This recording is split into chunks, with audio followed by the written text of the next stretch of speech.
Hello genealogists, this is Craig, my first voiceover in a YouTube video. I need to let you know that what I'm about to describe is my personal opinion and not the opinion of the Board for Certification of Genealogists.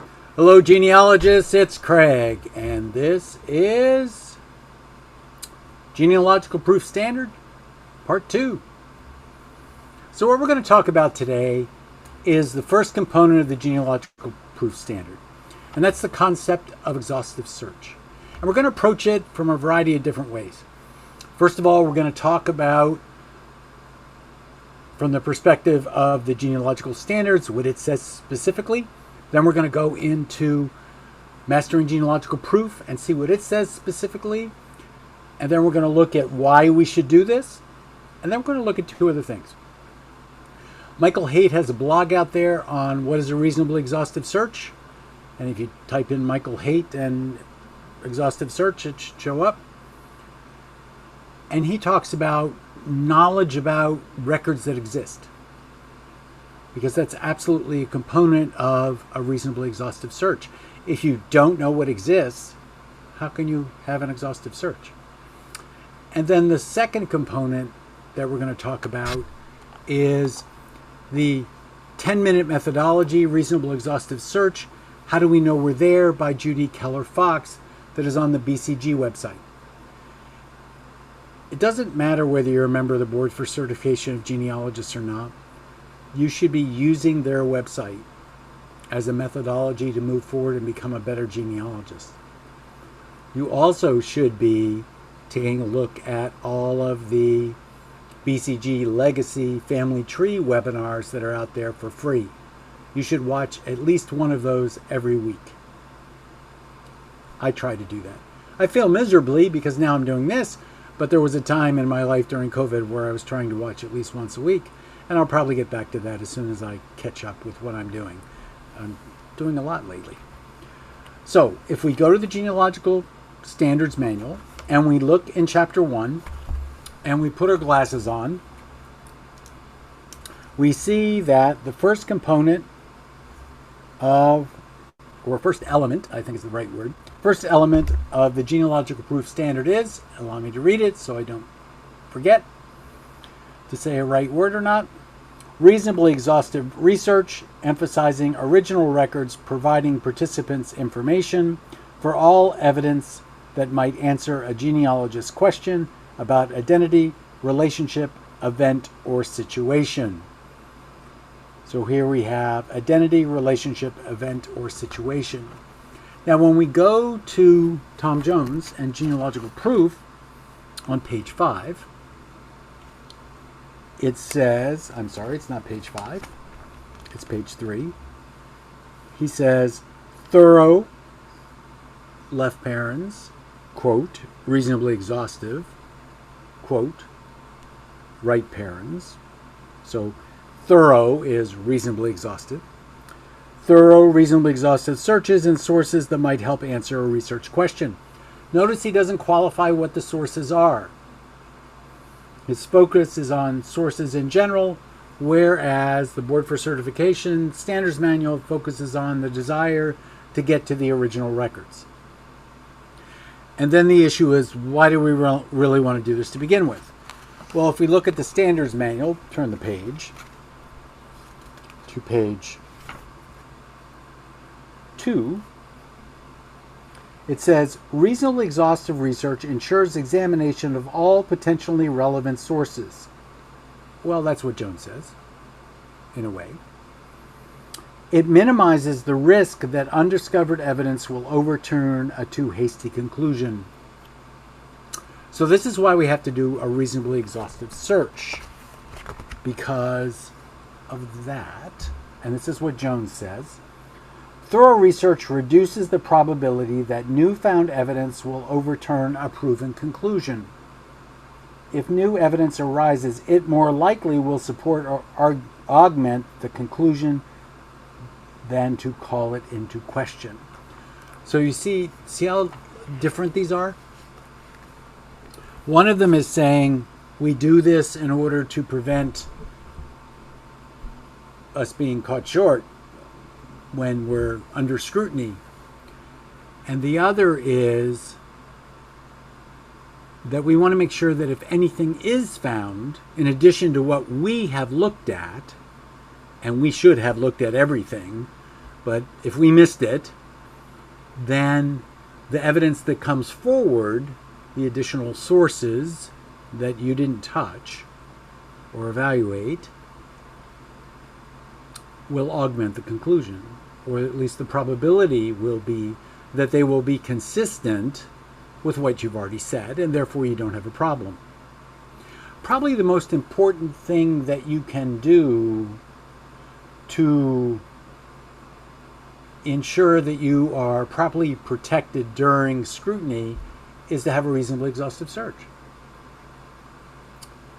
Now, I have seen situations in my life where people made stuff up, and they sourced it with source citations. And then when people went to look for the stuff, they of course couldn't find it.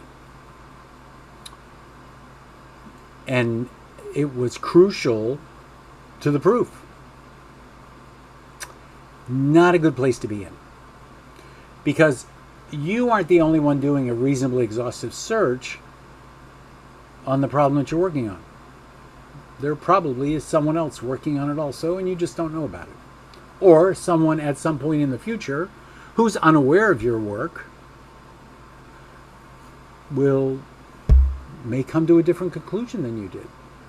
And then we'll have to go into an evaluative process and to see who has the better proof, if they're different. And then we have to examine why they're different. So the thorough, reasonably exhaustive search, in fact, protects you as a genealogist.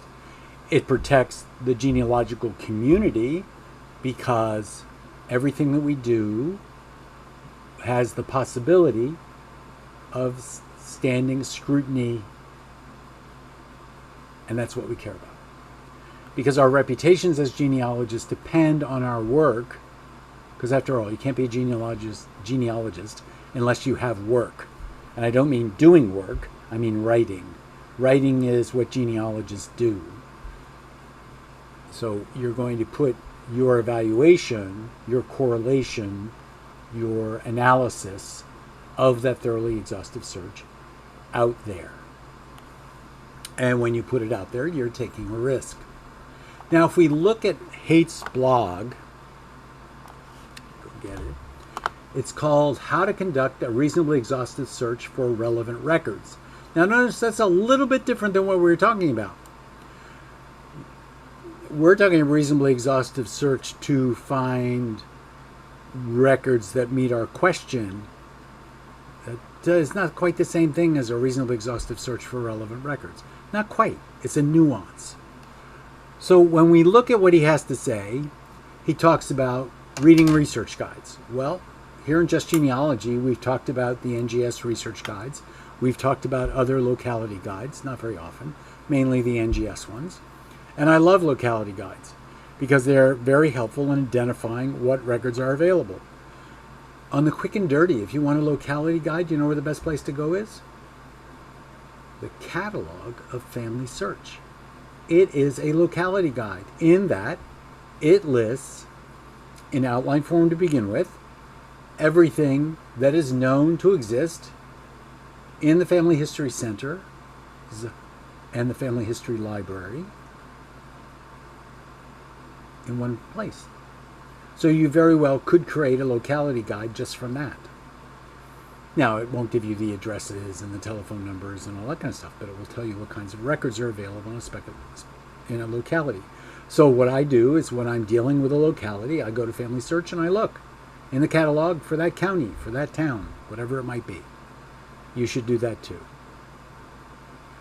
The other thing he talks about is explore repository holding catalogs. Well, that's what the Family Search catalog is, but I might go to the Library of Congress, I might go to the Library of Virginia, depending on what the focus of my research is, might depend on what state archives or state historical society whose catalog I might be looking at. I might also be looking at the catalog of the library in the location where I'm researching. Not every library has an online catalog, but you're going to look anyway. My experience is that, at least for research in the last 100 years, if not 150 years, that having access to some newspaper archives is most helpful. And I would never consider doing research without consulting the newspapers in the area, because they are full of information, whether it be the gossip column, whether it be the marriages, whether it be the deaths, whether it be the land transactions, whether it be the divorces. All those kinds of things are going to be in newspapers. So the more newspapers you have access to, I think the happier camper you will be. Then he mentioned searching online finding aids, and these would be finding aids to private papers and those kind of things. I find them less useful because they are so specific. However, if I'm looking at a specific family, I might search to see if there are any family papers associated with that surname. The National Union Catalog of Manuscript Collections, I'll talk about at some point in the future, but that definitely is a place to go to. If you're in the South, the record of antebellum Southern plantations is a place I always go for a family prior to 1870. And I may look at some of the articles that are published in the area. I may look at things like Percy. I may look at something you've never heard of, GPAI, the Genealogical Periodical Annual Index, that ran for 43 years and so difficult to use, nobody uses it. I'm thinking about creating a project where we create a master index to all 43 years, because I have all the books. And we could use a big free database. Something to think about. The other things is work progress administration stuff. So, I mean, there are all kinds of things. I think you should start with FamilySearch.org or a locality guide, or both. But that's the gist of what Michael Haight has said, and I recommend that you go out and read his blog. The blog is called Planting the Seeds, Genealogy as a Profession and a Scholarly Pursuit. And Michael Haight does one thing that I really enjoy. He writes a lot. So you want people around you who write a lot. Now, the second piece then is Judy Keller Fox's piece on 10-minute methodology, reasonable, exhaustive. How do you know you're there? Well, before I get into that, I'll tell you how I know I'm there. Where I am 110%, there's no such thing as 110%. Where I'm 99.99 ivory pure percent sure that I have the right answer. I will not ever come to that conclusion if I have a single record. And will not ever come to that conclusion if I have a single record that is not an original record. In other words, I need to have original records. I can't draw conclusions from family genealogies that are not well sourced. I can't draw conclusions from an ancestry tree that isn't well sourced. All those things are nothing more than finding aids in my world, and because they're published, finding aids are wrong. That's how I feel about everything that's published, even my own work. It just allows me to sleep better at night. So let's look at what Judy has to say. And basically, the first question you have to answer is, what I found so far, does it answer the research question? And you want to be careful with that, because sometimes you'll answer the research question long before you should. It could be that you are answering the research question with only derivative records, and you have multiple derivative records, but they might all be from a single original record that was wrong. So be careful. So does the research answer all your questions? Well, you got to end with that, but you don't want to begin with that. Does the research address all potentially relevant available sources? Well, the caveat there is, do you know what all the relevant available sources are? That's what Michael's talking about. You have to know what all the relevant available sources are. And that comes with practice. Does the research cover a wide variety of sources? And does it replace, where possible, relevant authored narratives, derivative records, and information that is secondary and undetermined? Well, if it doesn't, you really need to focus on it, because you have to deal with original records. only use those authored narratives, derivative records, and information that is secondary or undetermined as finding aids to original records. Now, are you always going to be able to find original records? No. But that just makes it more difficult because you cannot be positive unless you have the original records. Am I saying that original records are correct? I am not. That's why you have to have records that, in fact, support each other, augment each other, that there's a correlation between them. Have we tested our collected data by analysis and correlation to establish its accuracy and consistency? Well, that's part of the standard. That's really not part of the reasonably exhaustive search piece of the standard, but all these pieces of the standard stick together. They're friends. They're not independent, they're interdependent. And unless you do the analysis and correlation, you won't know whether you've had a reasonably exhaustive search or not. And that analysis and correlation in regards to consistency is very, very important, and it adds to whether you've actually completed your reasonably exhaustive search. Does the research provide at least some primary information and direct, indirect, or negative evidence from at least one original record? I'm saying it should be at least two records. Two records that join with each other to bring you to this conclusion, that both records support that conclusion. Have all conflicts been resolved? Some people just take a conflict and put it off to one side. Like I did a legacy webinar that's going to be out on the Friday, the 23rd, 22nd of July on a Revolutionary War case study. And during the course of doing that case study, I had two pieces of conflicting information. One was a bounty land certificate number.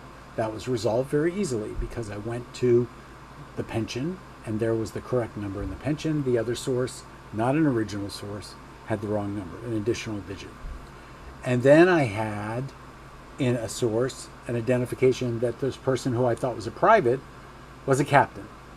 And I was able to track down the source from which it was determined that it was a captain, or how the derivative work got the captain, and how I knew now where the captain came from. Not because of an original record, but because of a report, which one might consider an original record. But a follow-on to that report corrected the record. So that was helpful. So 3 records came together to correct it. And then the one we've sort of talked about, what is the risk of new evidence coming to light that will overturn this conclusion? If you believe that there is any risk that new evidence will come to light that will overturn your conclusions, then I think you've stopped too soon. I think you need to continue until you get to the point where you're confident that what you have done, that through your reasonably exhaustive search, through your analysis and correlation, through your work on this piece, that even if new evidence were to appear, it would not overturn your conclusion. If you don't have a high level of confidence, then why are you publishing it? So what we've dealt with today is what is a reasonably exhaustive search. The pieces of a reasonably exhaustive search are, did I look at everything I could think of? And then after I thought of everything I could look at, did I find some of the things I could look at also? Did I really, really, really, really look for all the relevant records? The third piece is, does it all stand up? Is it all congruent? Is there consistency in these records? Are there any conflicts that need to be resolved? Is there a conflict that's going to come back and bite me? I need to resolve all my conflicts. And the third piece is, let's make sure we mitigate our risks, make sure we do absolutely good work, and that if something else appears, that it in fact will be consistent with our research. It won't detract from the conclusions that we have come to. So that, in a nutshell, is reasonably exhaustive search.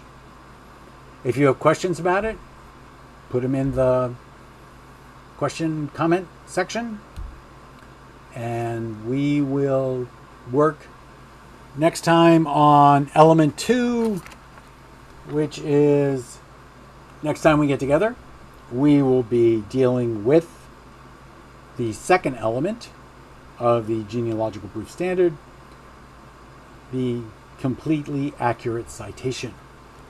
So in preparation for that, we will be using both Mastering Genealogical Proof, we will be using the genealogical standards, and we will also be using Evidence Explained, or Evidence, or maybe even one of the quick sheets, just so you know that they're available also. So this has been Craig at Just Genealogy, talking about the genealogical proof standard, the second in the series. If you haven't seen the first one, go back and look for it. You can find it just because it's called Genealogical Proof Standard, and go through that also so that you get caught up. And again, any questions, put them in the comment section. I would ask you to subscribe. I would ask you to tell your friends, especially your friends who know nothing about the genealogical proof standard and they're doing genealogy. You cannot be a genealogist. You can do a genealogy all you want, but you cannot be a genealogist unless you understand the genealogical proof standard. And next time, you'll recognize that you can't be a genealogist if you don't understand source citation. So, Craig, Just Genealogy, please subscribe. Appreciate your views. Appreciate you all watching. It's been a long day for me today. Sorry that I tripped over a few of my words. I'll get over myself eventually. Do you think? I will see you tomorrow. Bye.